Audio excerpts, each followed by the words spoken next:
परिक्रमा आई, भगवान ने कृपा करी है, बालक का जन्म हुआ।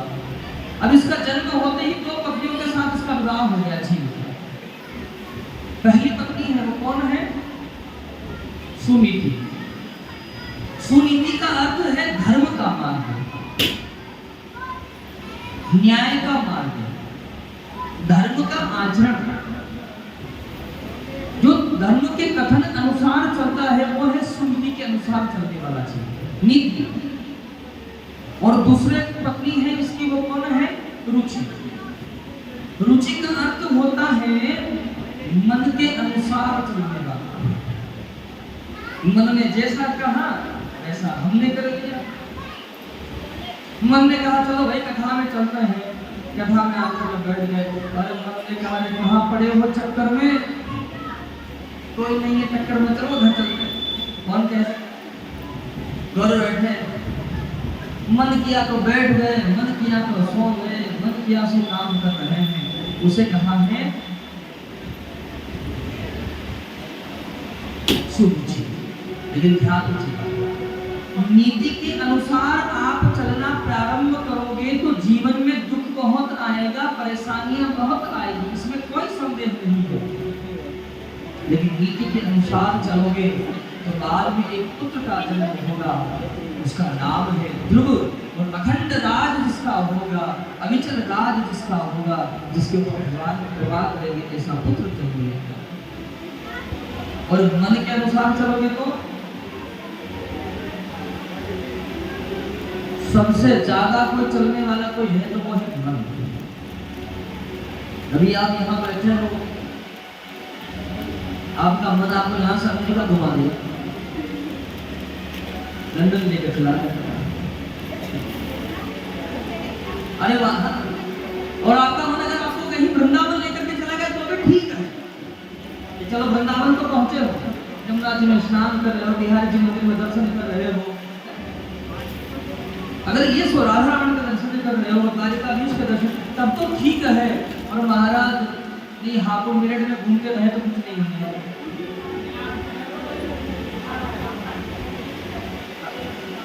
अरे इतना ही कर लिया तो फिर बेकार है। मन के अनुसार, माने रुचि के अनुसार जीव चलता है तो उसका एक पुत्र होता है जिसका नाम है उत्तम। मन के अनुसार चलने वाले व्यक्ति को लोग बहुत अच्छे से प्रोत्साहित करते हैं, अरे वाह भाई थोड़ा बैठूंगा, बढ़िया आदमी है। और उसके जाने के बाद में ऐसा बढ़िया है, जो मन में आना शुरू करता है तो कभी धर्म में रुचि नहीं लेता है। समाज में उत्तम हो सकते हो, लेकिन वो उत्तम भी कब तक है कि जब तक यक्षों के साथ युद्ध नहीं होता है, तभी तक वो उत्तम है, उसको भी अंत में मरना है। इसलिए मन के अनुसार ना चले, नीति के अनुसार चले। धर्म के पथ पर चले तो स्वर्ग बन जाए धरा। आज जीव धर्म के अनुसार चलना प्रारंभ करते हैं तो स्वर्ग की कामना नहीं करनी पड़ती है मनुष्य को, स्वर्ग खुद यही हो जाता है। प्रेम से बोलेंगे बोल महाराज का दो पत्नियों से विवाह हो गया।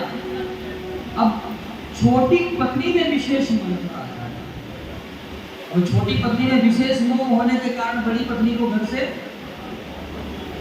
बड़ी पत्नी से मन हटाता भी तो छोटी आई तो आई। अब महाराज बड़ी रानी वो समय गर्भवती थी, वन में कुटिया बनाकर पर्ण कुटी बना करके रहती है। एक समय की बात है, माता का पुत्र का जन्म हुआ जिसका नाम हुआ है ध्रुव। बोल श्री ध्रुव जी महाराज की जय। और राजा उत्तानपाद को अपनी छोटी रानी के द्वारा भी एक पुत्र का जन्म हुआ है जिसका नाम है उत्तम महाराज। एक दिन की बात है, 4.5 वर्ष की अवस्था के हो गए हैं श्री ध्रुव जी महाराज। भाई ऐसा कौन पालक होगा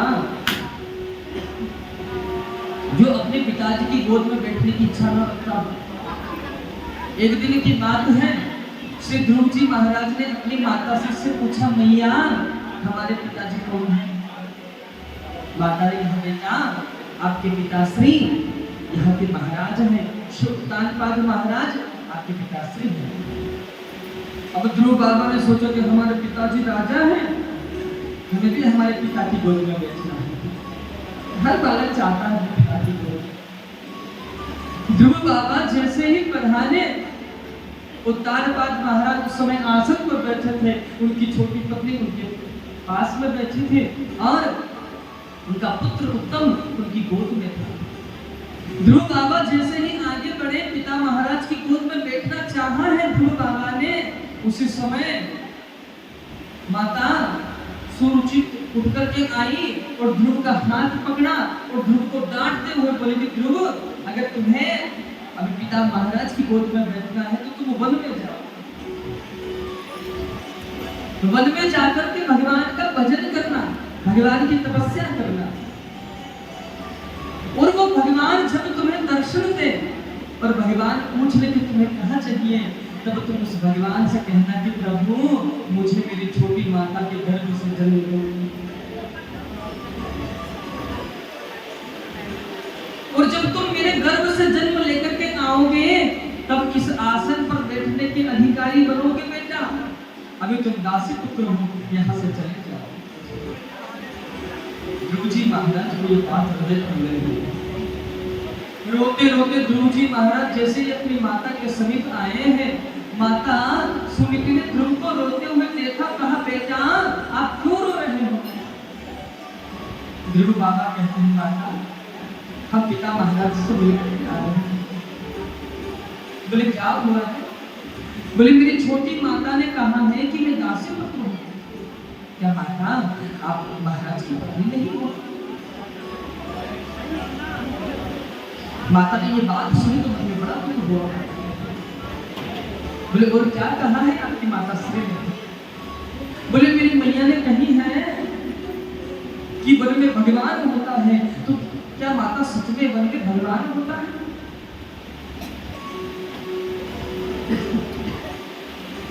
माता सुनीति मन में विचार कर रही कि मैं अपने बेटा से कह दूं कि बेटा वन में कोई भगवान नहीं होता है, तो मेरे पुत्र के मन में बदले की भावना जागी जाएगी। सो माता ने कहा दिया बेटा वन में भगवान होता है, तो माता मैं उस भगवान को ढूंढने के लिए जाऊं? माता ने आशीर्वाद दे दिया है। 4.5 वर्ष की अवस्था है ध्रुव जी महाराज की, और उस भगवान को ढूंढने के लिए ध्रुव जी महाराज पधारे हैं वन में। लेकिन उस भगवान का नाम क्या है वो नहीं जानते हैं, वो भगवान कैसा दिखता है ये भी नहीं जानते हैं। बस वन में चल रहे हैं, चलते चलते श्री नारद जी महाराज के दर्शन हुए हैं। बोल भक्त वत्सल भगवान, नारद बाबा के दर्शन हुए हैं। ध्रुव जी महाराज ने नारद बाबा को देखा तो तुरंत ही चरणों प्रणाम किया है। नारद बाबा ने कहा बेटा आप कौन हो? ध्रुव जी महाराज कहते हैं मेरा नाम ध्रुव है, मैं उत्तानपाद महाराज के पुत्र हूँ। नारद जी ने कहा तो यहाँ वन में कहा कर रहे हो बेटा? ध्रुव बाबा कहते हैं महाराज मेरी माता श्री ने कहा है कि वन में भगवान होता है, बस उसी भगवान को ढूंढने के लिए आया हूँ। नारद बाबा ने कहा कि बेटा वन में कोई भगवान नहीं होता है, वन में तो बब्बर शेर होता है, कहाँ जाएगा, जाओ घर।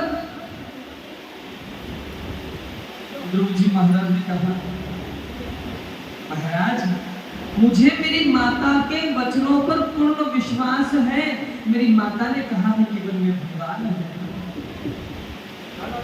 जब भगवान को प्राप्त करने का संकल्प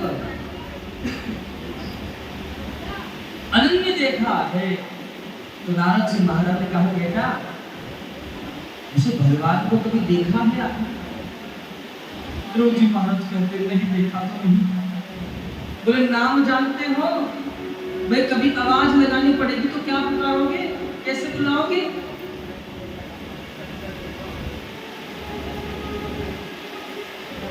ध्रुव जी महाराज बोले कि महाराज नाम भी नहीं जानते। ध्रुव जी महाराज ने कहा आप जानते हो उस भगवान का नाम? नारद जी ने कहा हाँ मैं तो जानता हूँ। तो बोले आप ही वो नाम मुझे बता दीजिए ना, क्या नाम है भगवान का? तो यहाँ पर नारद जी महाराज नामदान दे रहे हैं ध्रुव जी महाराज को। ओम नमो भगवते वासुदेवाय प्रद्युम्नाय निरुद्धाय नमः संकर्षणाय च। नामदान दिया, कहा बेटा इस मंत्र का तुम जाप करना तो तुम्हें भगवान मिल जाएंगे। ये बात बोलकर के नारद जी महाराज जाने लगे। ध्रुव जी महाराज के मन में प्रश्न आया। अब गुरु जी बना लिए तो गुरु जी कहना नहीं पड़े नारद जी से, बोले गुरु जी एक बात है, मेरे मन में प्रश्न है। बोले क्या? बोले अभी आप कहाँ जा रहे हो? नारद जी ने कहा बेटा जिन भगवान का आपको मैंने नाम दान दिया ना उन्हीं भगवान के पास जा रहे हो। बोले आपने भगवान को देखा है? बोले हाँ बताया ना अभी उन्हीं भगवान के पास जा रहा हूँ। तो ध्रुव जी ने कहा तो मेरा एक काम कर दो आप। बोले क्या? बोले हमारा जो काम है कि वहां जाकर के भगवान से कह देंगे, कहा कि मेरा नाम ध्रुव है, उत्तानपाद महाराज के हम पुत्र हैं, वो यहाँ निधिवन में जमुना के किनारे पीपल वृक्ष के नीचे बैठकर हम उनका भजन करेंगे।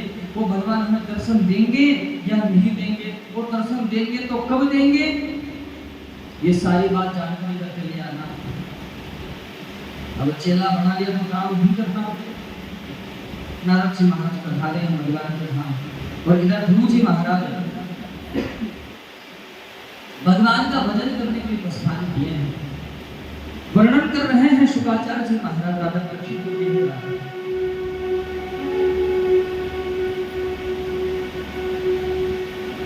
ध्रुव जी महाराज ने भगवान का भजन करना प्रारंभ किया है और पहला महीना प्रारंभ हुआ है। जमुना जी में स्नान करके आए हैं, आचमन किए हैं और भगवान का भजन करना प्रारंभ किए हैं ध्रुव जी महाराज। पहला महीना प्रारंभ हुआ है भगवान के भजन करने का, जिसमें पहले महीने में तो 3 दिन तक कुछ ग्रहण नहीं करते थे और चौथे दिन फल तोड़ करके लाते थे और ग्रहण करते थे और भगवान का भजन करते थे। धीरे धीरे पहला महीना व्यतीत हो गया, अब दूसरा महीना प्रारंभ हुआ है। तो वर्णन कर रहे हैं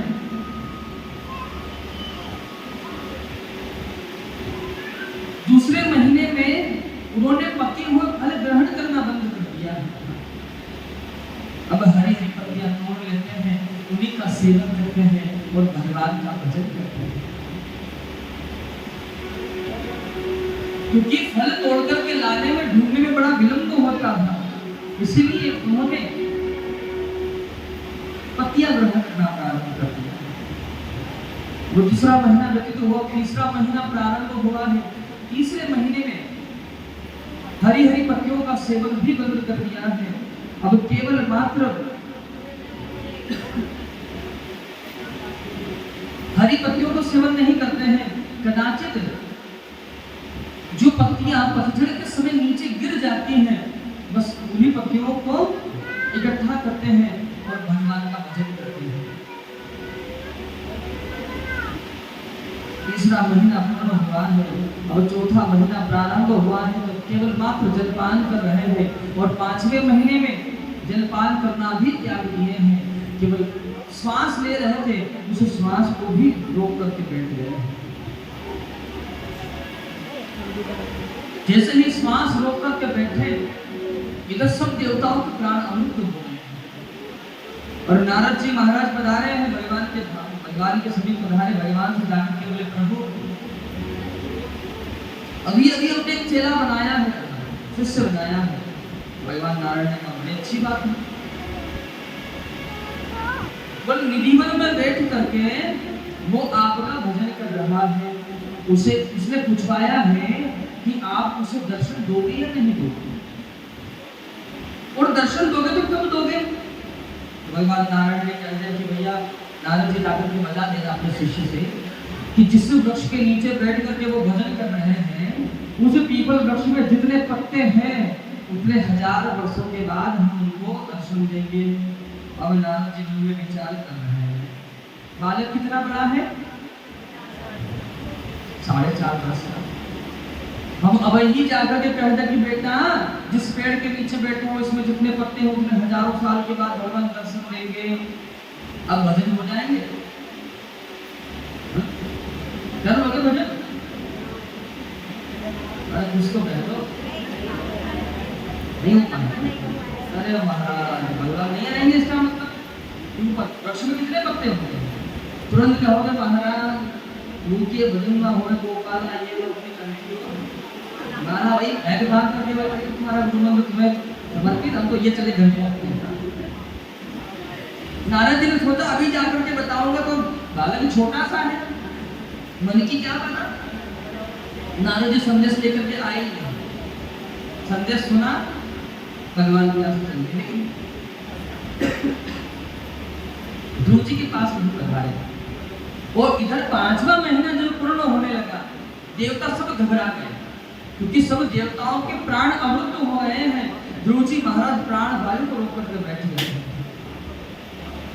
सब देवताओं ने भगवान से प्रार्थना करी, प्रभु जाकर के ध्रुव को दर्शन दे दीजिए। वर्णन करते हैं कि भगवान उनकी इच्छा नहीं थी, लेकिन भक्त का अनन्य इतना प्रभाव रहा है। भगवान नारायण पधारे ध्रुव जी महाराज के सिर और ध्रुव से बोले, ध्रुव आंखें खोलो। लेकिन ध्रुव नेत्र खोलते ही नहीं। हृदय में जो भगवान की चतुर्भुज रूप झांकी विराजमान है, जैसे प्रभु ने उसे अदृश्य किया है, जल से बाहर आकर जैसे मछली झटपटाने लगती है, ऐसे ही ध्रुव जी महाराज झटपटाए और भगवान के दर्शन हुए हैं। बोलो भक्त वत्सल भगवान की जय। भगवान के दर्शन हुए हैं। ध्रुव जी महाराज मन बड़ा प्रसन्न हो गया।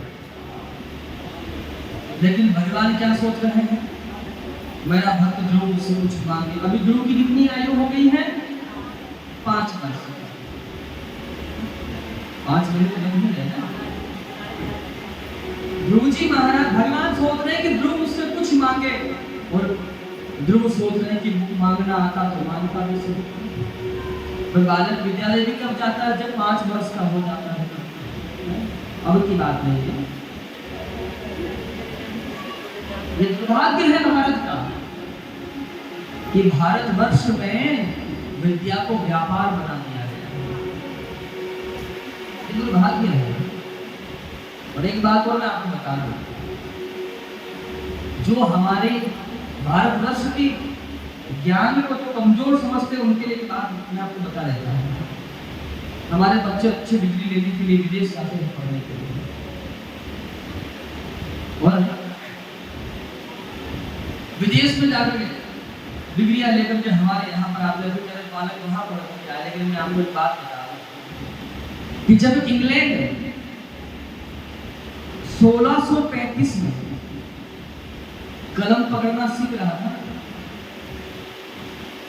जब इंग्लैंड 1635 में उसने अपना पहला स्कूल खोला था, वो कलम पकड़ना सीख रहा था, उस समय हमारे भारतवर्ष में 72 लाख गुरुकुल थे। हमारे भारतवर्ष का इतना विशाल ज्ञान है। जब उसको पढ़ना लिखना नहीं आ रहा था, तब हम इतने विद्वान थे कि इतने स्कूल हमारे पास थे, विद्यालय थे।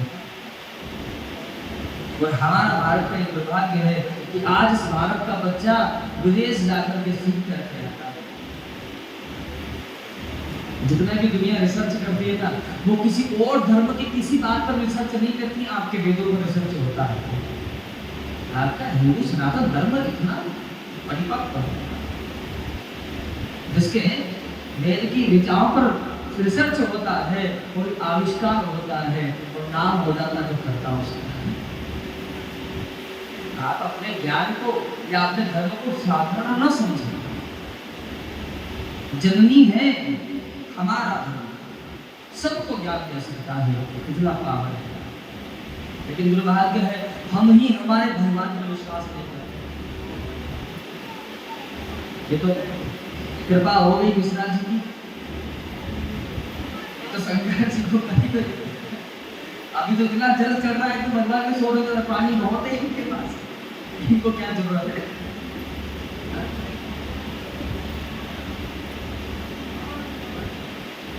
और कृपा हो गई महाराज, बागेश्वर धाम सरकार की जो देखो भगवान के पांव पकड़ लिए, नहीं तो यहाँ तहाँ जहाँ तहाँ दौड़ रहे थे।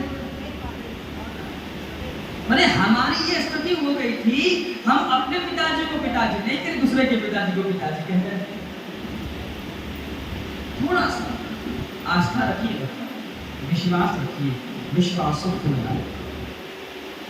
आपको विश्वास है तो भगवान कृपा करेगा। अपने पिता को पिता कहिए, पिताजी ही आपको जमीन देंगे, दूसरा को दे नहीं सकता है। उनके काम कर जो दूसरे के पिता को पिता कहो और अपने पिताजी से कहो कि जमीन हमारे काम कर देंगे, कभी ना कर सके। इसलिए अपने पिताजी को पिताजी कहो और अपने पिताजी का पांव पकड़ करके रखो भाई, घर में भी और बाहर भी। अपने इष्ट का ध्यान करो, अपने भगवान का पांव पकड़ लो और घर में पिताजी का पांव ना छोड़ो। माता पिता ही सर्वोपरि है, बस ये बात समझ लीजिए। ध्रुव जी महाराज के सन्मुख भगवान पधारे, भगवान ने बोला भाई जो इच्छा हो उसे मांग लो। लेकिन ध्रुव जी महाराज छोटे 5 वर्ष की अवस्था के हैं, मांगना आता नहीं है, स्कूल कभी गए नहीं। मुझे एक बार की घटना याद है, एक छोटा सा नन्हा सा बालक, जब मैं अपने गुरुजी के साथ में द्वारिका गया था, एक छोटा सा बालक द्वारिकाधीश भगवान के सामने रोज स्कूल से पहले बैग पीछे लटका हुआ, एक बोतल पानी के आगे लटकी हुई दौड़ करके आता और द्वारिकाधीश भगवान के सामने खड़ा होता और थोड़े होठ मिलते हुए दिखाई देते, भगवान को प्रणाम करता और दौड़ करके भाग जाता, क्योंकि उसके स्कूल का टाइम था, राइट टाइम आता, राइट टाइम भागता था। एक दिन हो गया, 2 दिन हो गया, हम भी रोज देते थे, लेकिन ठीक है सब अपने अपने हिसाब से। एक दिन की बात, 2-4 दिन होने के बाद वो बालक जैसे ही आया तो गुरुजी ने उसे वहीं पकड़ लिया। बेटा कौन सी क्लास में पढ़ते हो? बोले क्लास 3 में पढ़ता हूं। क्या नाम है? उसका नाम अभी बता दिया। हम भी पास में ही खड़े थे। अब वो तो बेचारा इसलिए डरा था कि बाबा जी ने पकड़ा है, बाबा जी के पास सब बाबा जी खड़े, वो सब धोती कुर्ता पहने तो डर रहा बालक। बोले बेटा आप द्वारिकाधीश भगवान के सामने आते हो तो प्रभु को क्या बोलते हो, कौन सा मंत्र सुनाते हो? तो उसने सब हमारे ओर देखा, बोला महाराज जी मंत्र तो मुझे याद नहीं है। तो फिर आप क्या बोलते हो भगवान के सामने? तो बोले कि गुरु जी मैं अ से लेकर ज्ञानी तक सारे शब्द भगवान को सुना देता हूँ और हाथ जोड़ के बोल देता हूँ कि इसमें जो प्रार्थना अच्छी लगे अपने हिसाब से बना लेना, बस मुझे ये याद है।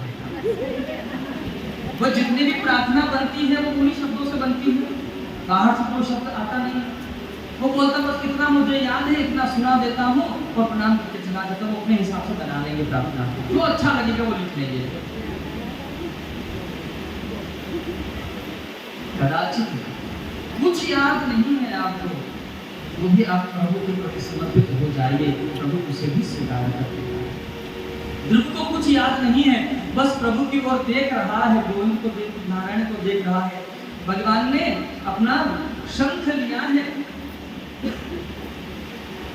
और ध्रुव जी महाराज के कपोल पर थपथपाया, चारों वेदों का ज्ञान हो गया।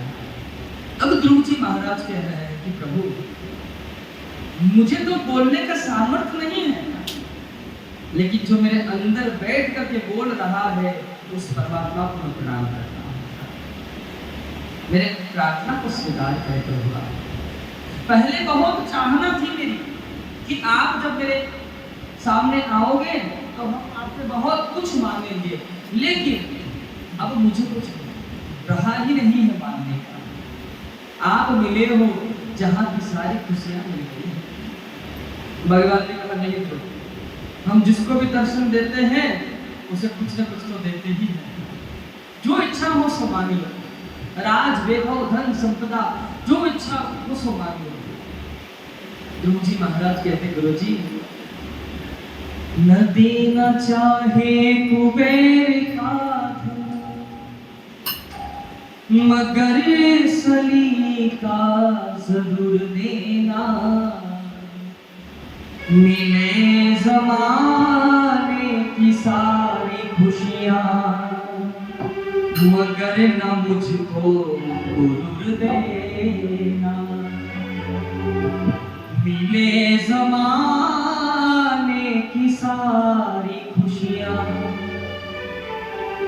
मगर न मुझको गुरूर देना। भगवान जहाँ की सारी संपत्ति मिल जाए, मुझे जरा भी लेश मात्र भी लोभ मोह नहीं है, लेकिन अगर आप देना चाहे तो इतना दे दीजिए कि मुझे कभी अभिमान न आए, बस इतनी कृपा कर देना। सब कुछ मिल जाए, अज धन गज धन बाज धन और रतन धन खान, और जब आवे संतोष धन सब धन मेरी समान। पद मिल जाए, प्रतिष्ठा मिल जाए, मान मिल जाए, सम्मान मिल जाए, तो उसके बाद जीवन में अगर संतोष न आए तो क्या काम कर सकते।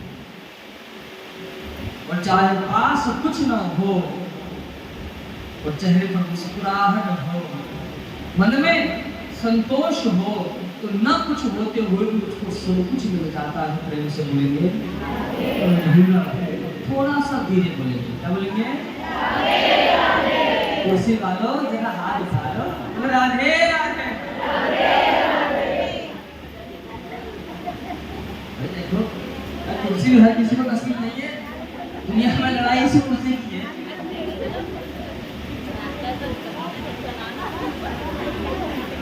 प्रेम से बोलेंगे,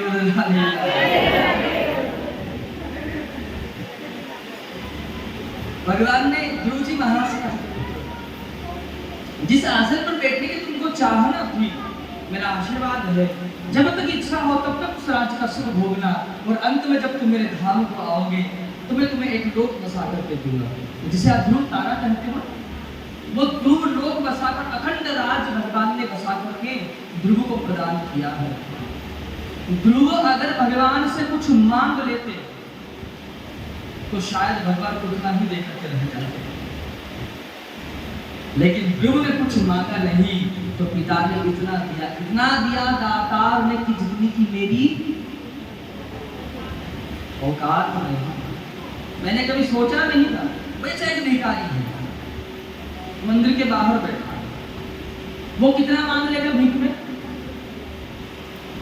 कितना मांग सकता है? 1 मांग लेगा, 10 मांग लेगा, इससे ज्यादा नहीं मांग सकता। अगर 10 से ज्यादा मांगना हो तो यही कहेंगे कि भैया हम भूखे हैं, भोजन करवा दो। लेकिन 10 से आगे नहीं, क्योंकि उसका उतना ही है, उसका लेवल जो है वो मंदिर के बाहर भिखारी बैठा है, उसका कितना लेवल है? वो 10 मांग सकता है, 1 मांग सकता है, 10 मांग सकता है। लेकिन मंदिर के अंदर जो भिखारी खड़ा होता है, जानते हो कौन? फूल लेकर के गए भगवान, प्रभु ये चाहिए वो चाहिए दुनिया भर। वो अंदर जो भिखारी आया वो 10 तक उसका लेवल नहीं है, वहां से तो स्टार्ट होता है, वो लाखों में गाड़ी पहुंचा देता है। कार भी चाहिए, बंगला भी चाहिए, न घोड़ा हाथी सब चाहिए, खेती बाड़ी दुनिया की जरूरत मांग लेता है। कदाचित जो बाहर जो सीढ़ी पर भिखारी बैठा है वो भगवान के द्वार तो बैठ गया है, लेकिन उसे भगवान पर विश्वास नहीं है। वो उन भिखारी से मांगता है जो अंदर मांग कर क्या है सेठ जी से। हाँ भाई, आप और हम, अगर आप कहो तो महाराज हमको भिखारी बोल रहे हो तो मैं सिद्ध कर सकता हूँ। एक बड़ा सुंदर पद है, आपने भी कभी सुना होगा, दाता एक राम जी, भिखारी सारी दुनिया। दाता एक राम जी, भिखारी सारी दुनिया। दाता एक राम जी, भिखारी सारी दुनिया। दाता एक राम जी, भिखारी सारी दुनिया। ओ राम एक देवता, पूजा की सारी दुनिया। राम एक देवता, पूजा की सारी दुनिया। ऐसे दीननाथ पे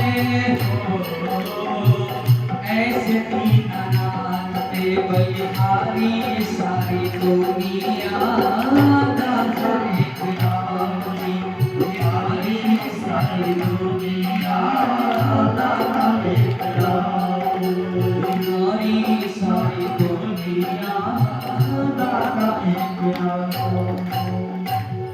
आप और हम सब भगवान के सम्मुख जाकर के भगवान से मांगते हैं, और जैसे सीढ़ी पे आते हैं तो एक और दिख जाता है भैया हमको जेब में हाथ डाल देते हैं। अगर वो सीढ़ी पर बैठा हो, उसी सीढ़ी जिसकी सीढ़ी पर बैठा है उसी के सामने जाकर के मांग ले, तो दुनिया के लोगों से हाथ मिलाने की कोई आवश्यकता नहीं है। भगवान ने इतना दिया कि ध्रुव ने कभी सोचा नहीं। अखंड राज ध्रुव को प्रदान किया, जिसे ध्रुव लोग कहते हैं। ध्रुव जी महाराज अपने राज्य बधारे और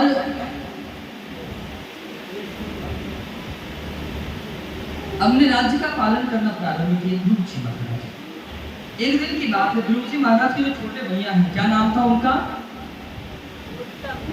उत्तम महाराज। ये वन में गए, वन में यक्षों के साथ इनका युद्ध हो गया, परिणाम स्वरूप यक्षों के द्वारा मृत्यु को प्राप्त हो गए। अब ध्रुव जी ने क्या सोचा? नगरवासी सुनेंगे तो क्या बोलेंगे? अपना सगा भाई होता तो ध्रुव जी महाराज लड़ने के लिए जाते। राजा है और दूसरी माता का बेटा था ना, सोतेला भाई था, इसलिए यक्षों से कुछ कहा नहीं। इस लोक नाच के कारण ध्रुव जी महाराज गए हैं, यक्षों के साथ युद्ध किए हैं और युद्ध किए महाराज। इतना घमासान युद्ध हुआ कि एक यक्ष के सर में 3 बाणों का छेदन कर दिया ध्रुव जी महाराज ने। यक्षों ने भी बड़ा भयंकर युद्ध किया, इतने बाण प्रहार किए कि ध्रुव जी महाराज के चारों ओर बाणों से दीवार खड़ी कर दी। सूर्य का प्रकाश तक ना पहुंच पाए, अंधेरे में ढक दिए ध्रुव जी महाराज। लेकिन प्रभु नारायण का स्मरण करके ध्रुव जी महाराज ने बाणों का प्रहार किया। जिस प्रकार काली अंधेरी घटाएं कितनी भी छा जाए और जैसे ही सूर्य का उदय होता है तो घटाएं समाप्त हो जाती है, अंधेरा समाप्त हो जाता है। ध्रुव जी महाराज पुनः युद्ध करने के लिए उद्यत हुए हैं। नारद जी ने आकर के समझा, बेटा ध्रुव, यक्षों के द्वारा तुम्हारे भाई की मृत्यु होनी थी, सो हो गई। तुम्हारे द्वारा जितने यक्षों का वध होना था वो भी युद्ध को यही विराम करो। ये यक्ष चाहते तो तुम्हारा वध कर सकते थे, लेकिन तुम भगवान नारायण की कृपा पात्र हो, इसलिए इन्होंने तुम्हारे पर प्रहार नहीं किया। तुम्हें रोकने का बहुत सामर्थ्य किया इन्होंने, लेकिन तुम माने नहीं बेटा। मुझे अब आना पड़ा तुम समझाने के लिए। ये धनुष बाण त्याग दो और लौट चलो अपने राज्य के लिए। ध्रुव जी महाराज युद्ध को यही विराम कर देते हैं और पुनः लौट कर अपने राज्य बनाते हैं। ध्रुव जी महाराज के पुत्र हुए हैं उत्कल महाराज। इन्हीं उत्कल महाराज के पुत्र हुए हैं अंग महाराज, और अंग महाराज से वेन महाराज का यहाँ पर जन्म हुआ है। ये वेन महाराज जो हुए, इनके राज्य में इन्होंने ऐसी स्थिति बना दी थी कि कोई पूजा पाठ न करे। बड़ा क्रूर प्रवृत्ति के थे ये वेन महाराज। तो संयोग रहा है कि वेन महाराज मृत्यु को प्राप्त हो गए, तो नगर में चोर उचक्के लोग ज्यादा बढ़ गए। तो वेन महाराज के शरीर का मंथन किया। वेन महाराज के जितने अवगुण थे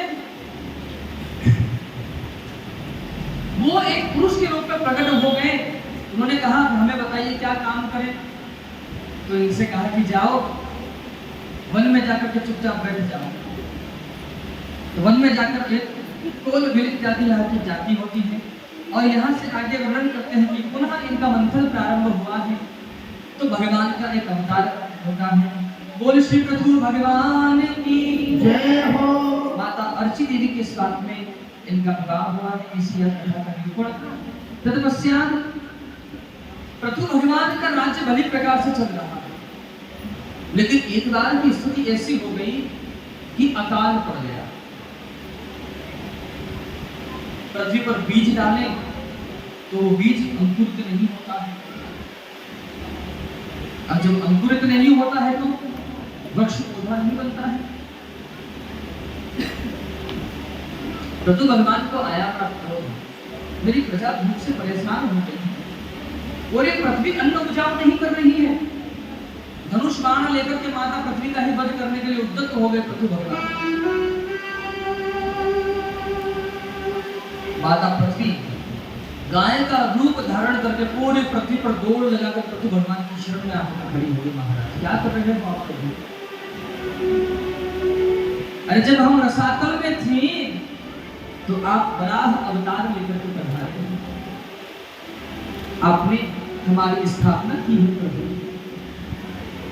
और आज पृथ्वी वध करके आप मेरा वध कर रहे हो।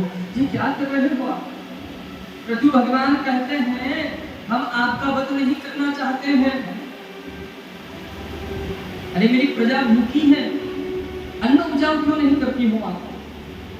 तो माता पृथ्वी कहती है कि प्रभु मेरे ऊपर इतने कंकड़ पत्थर हैं, जो आप बीज डालते हो वो मेरे गर्भ तक नहीं पहुंचता है, और मेरे गर्भ तक नहीं पहुंचता है तो वो वृक्ष या पौधा बनता ही नहीं। तो पृथ्वी भगवान ने पूरी पृथ्वी को समतल किया है और गौ माता का दूध दूधना प्रारंभ किया। ऐसी कथा का यहाँ वर्णन है। यहाँ से आगे पृथ्वी भगवान के पुत्र हुए हैं अंतर्ध्यान, अंतर्ध्यान से हविर्ध्यान हुए हैं, हविर्ध्यान से प्राचीन बद्री नाम के राजा हुए हैं। यहाँ पर प्राचीन बद्री चरित्र की कथा का निरूपण और चतुर्थ स्कंद यहाँ पर पूर्ण होता है। पंचम स्कंद प्रारंभ हुआ है यहाँ से। पंचम स्कंद में परीक्षित जी महाराज ने सुखदेव बाबा से प्रश्न पूछा कि गुरुजी, नियम के अनुसार जो भाई बड़ा होता है वही राजा होता है, नियम तो यही कहता है, और आपने कथा श्रवण करवाई, इसमें राजा कौन बने हैं?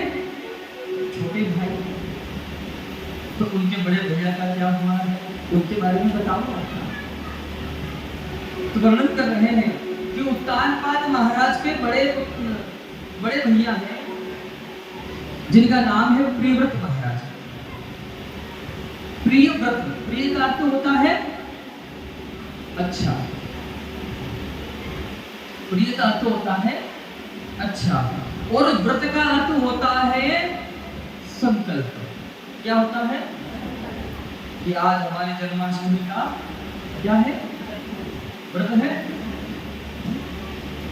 मैंने आपने आज ये संकल्प ले लिया कि आज भगवान का जन्म हुआ है तो आज हम भोजन नहीं करेंगे, ये संकल्प लिया? हाँ, सुबह से कुछ नहीं खाएंगे, चाय का छूट भेजावे, जब तक लाला बजरंग ना है जावे तब तक चाय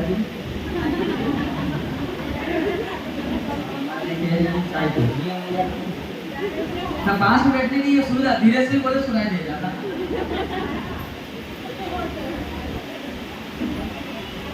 एक दिन पहले कह दिया, बोले सुन रहे हो,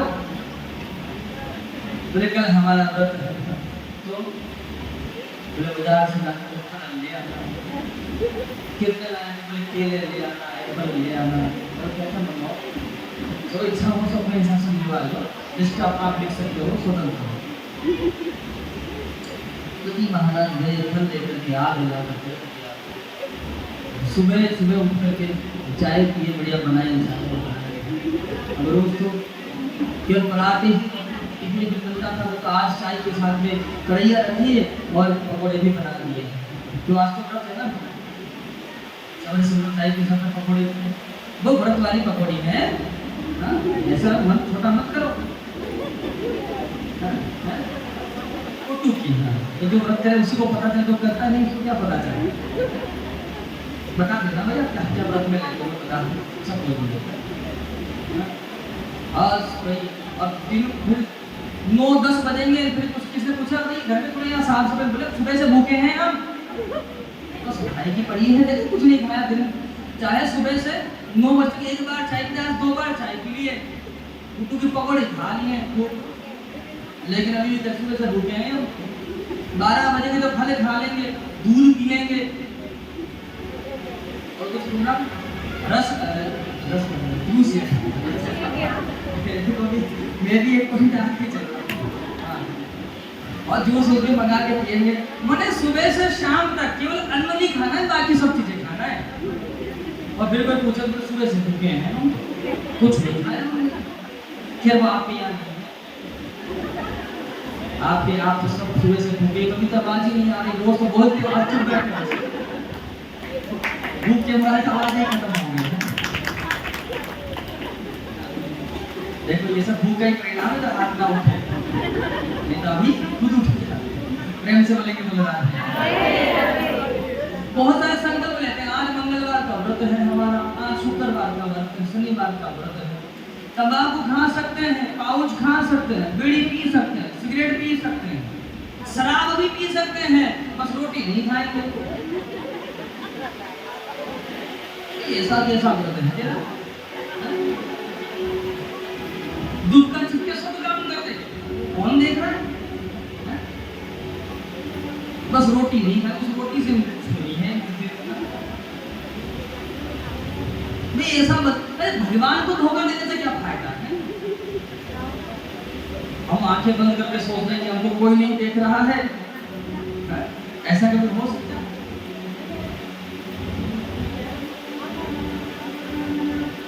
हम किसी को ठगते हैं तब हम भूल जाते हैं कि ऊपर बैठा हुआ देख रहा है। कोई हमको ठगता है तो क्या बोलते हैं?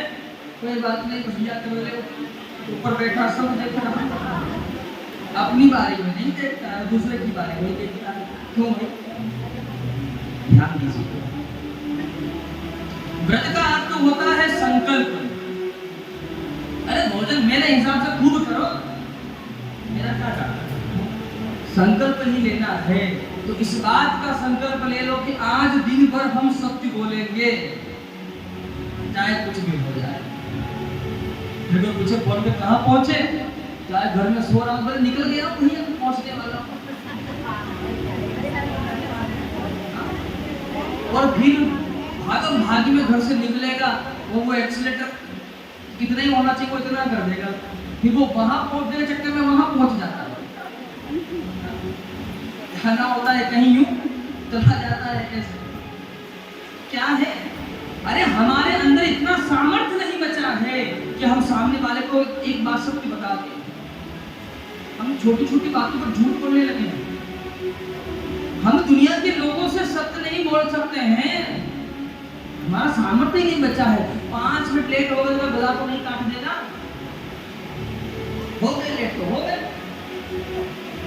लेकिन हम इतनी सी बातों पर झूठ बोलते हैं, और सांच बराबर तप नहीं और झूठ बराबर जाके हृदय सांच है ताके हृदय प्रभु। मैं नहीं कह रहा हूँ, मेरे शब्द नहीं है, इसी ने बड़ा सुंदर लिखा है। सत्य का बड़ा संकल्प ले।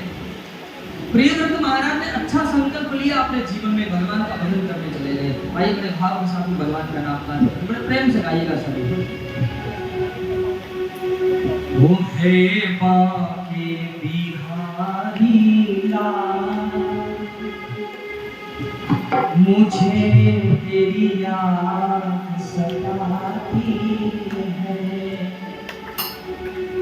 ओ हिचकिया ना रुके गोपाल, हिचकिया ना रुके गोपाल, काड़ जो भर भर आवे हैं।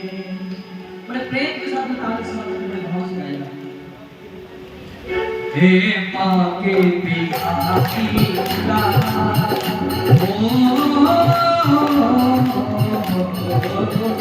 हे माँ के बिहारी लाल, मुझे तेरी याद सताती है। हे माँ के बिहारी लाल, मुझे तेरी याद सताती है।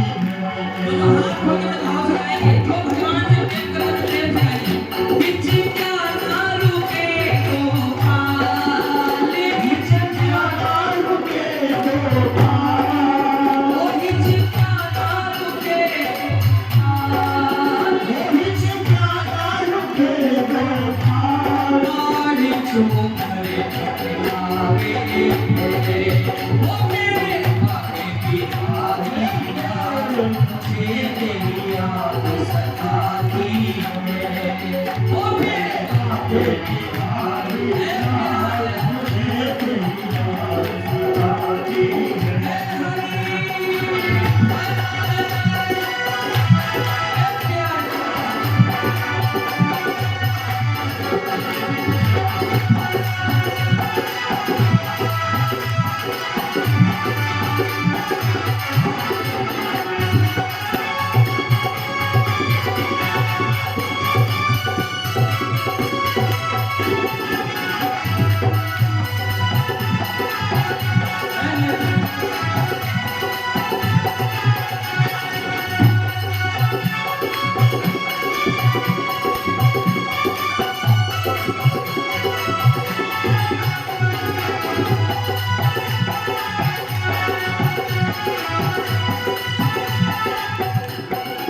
वन में जाकर के भगवान का भजन किया।